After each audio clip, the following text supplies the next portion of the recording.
Before start, please don't forget to like this video, subscribe to my channel, and share this video at your social media.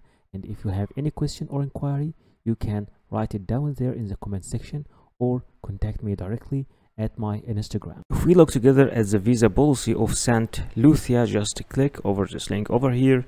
This page will appear in front of you and it will show you the visa policy map of Saint Lucia. And as you can see, there are some countries from the Caribbean countries that are among the freedom of movement agreement with Saint Lucia, but also there are many visa-free countries like United States, Canada, Brazil, Argentina, most of European countries, Russia, China, and also there are some countries that can obtain a visa on arrival like India, Sudan, and many other African countries with this yellow color. For the rest of the world, you will have to apply for visa before traveling to Saint Lucia, and down there you can see a list of the countries that doesn't need any visa before traveling to Saint Lucia, and another list of the countries that can obtain a visa on arrival. So in order to download the visa application form to apply for visa for Saint Lucia, just click over this link over here. This page will appear in front of you, and down there you can click over this image and you can see this is a visa application form of Saint Lucia. You'll have to download it, print it, and you have to fill it completely. And after filling it, don't forget to write your own signature and the date.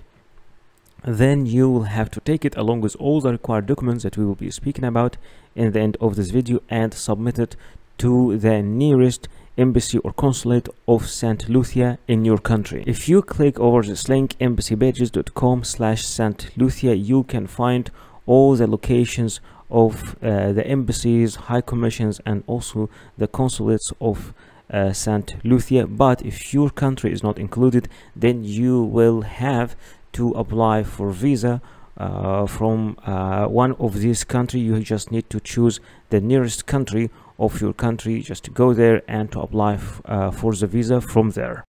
The first document that you will need for your visa application is your passport. Make sure that your passport is valid at least for 6 months, and at least 2 pages are empty for stamps, and your photo and your details in your passport are clear. You will need also photocopies of your passport. At least make sure you have 3 photocopies. Sometimes they require only a photocopy of the data pages, but sometimes you will need also to photocopy the stamps pages and the other visas you have in your passport. You will also need to submit personal pictures. Make sure that your picture is new, not older than 6 months, with a white background unless the embassy or the visa office tell you something else, and with clear face details. You will also need a visa application form. This visa application form could be filled and submitted online. Other visa application form could be filled on computer, then printed and signed, and other visa application form need to be filled manually. All depend on your destination and the type of the visa you're applying for. You will also need to submit a proof of status.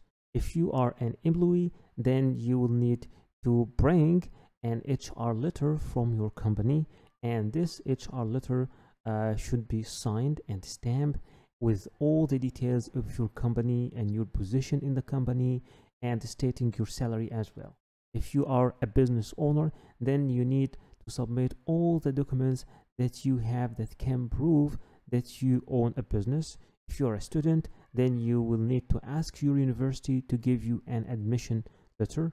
If you're a minor, then your father and mother, your parents, should be approving your travel by giving you a letter signed by them.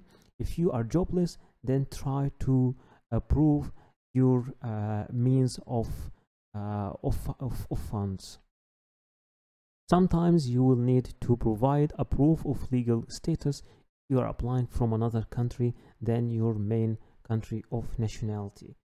In that case, you either need to submit a valid visa of this country, or a proof of legal residency in this country.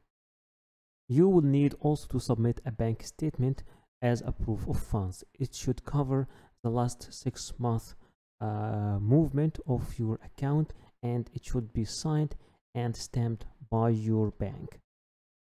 Number 8 is your flight reservation. It should be a round trip, and some countries require you to submit a confirmed ticket, and for others it will be okay to submit a dummy ticket, and I will teach you how to make both of them, the confirmed ticket and the dummy ticket.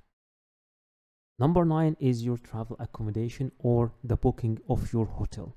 Sometimes it's required to be confirmed, and sometimes it's okay to be an initial booking, and sometimes some countries require you that this booking should cover at least a third of your trip.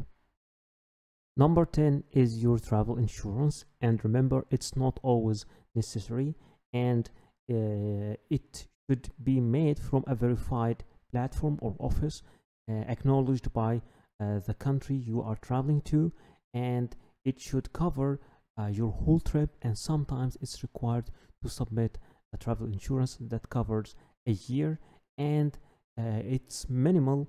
The minimal coverage should be at least 30,000 euros. Remember that before applying for the visa, you will need to contact the embassy or the application office and ask them about if there is any change in the documents or if there is any special documents required from you, because sometimes documents are different from a country to another.